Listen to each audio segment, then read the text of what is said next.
ce choix de l'Allemagne me met très en colère. Quand est-ce qu'on comprendra que la géopolitique, en ce moment, en particulier dans une ère d'État-puissance, repose sur des rapports de force?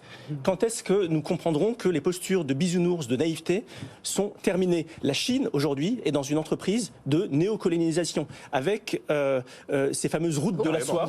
Mais oui, avec ces fameuses routes de la soie qui passent d'ailleurs, qui vont passer par l'Allemagne peut-être, mais qui passent déjà, je le rappelle, par l'Italie ou par la Grèce, où ils sont déjà propriétaires d'un certain nombre de ports, des infrastructures stratégiques majeures, parce que la Chine a aujourd'hui un projet à 50 ans qui vise à positionner ses pions un petit peu partout. Oui, j'ai parlé de néocolonisation, qui est évidemment pacifique, elle ne passe pas par les canons, mais elle essaime sur le terrain, et on peut être libéral comme moi et affirmer qu'il y a des intérêts supérieurs qui doivent être défendus.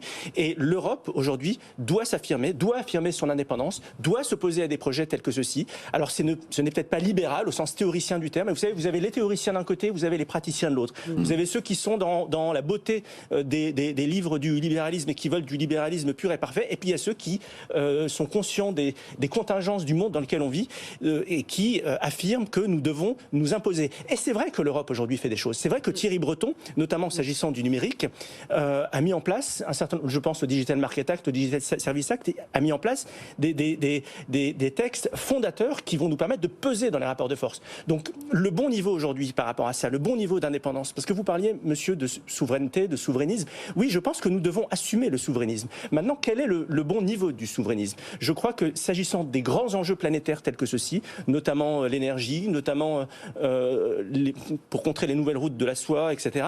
Le bon niveau aujourd'hui, c'est le niveau de l'Union européenne. Donc l'idée de développer une souveraineté européenne est éminemment importante, éminemment nécessaire. Elle ne se substitue pas à la souveraineté des nations, qui demeure le cadre de la démocratie, mais cette taille critique est la seule qui nous permettra aujourd'hui de contrer ce qui est en train de se passer avec la Chine, demain avec l'Inde, après-demain avec la Russie, et pourquoi pas même peut-être un jour avec les États-Unis. L'actualité récente doit quand même nous donner un certain nombre de leçons. Je comprends que l'Allemagne... Alors, le Saoudien ne peut pas apporter de pétrole parce que le Russe peut avoir intérêt. Le Chinois...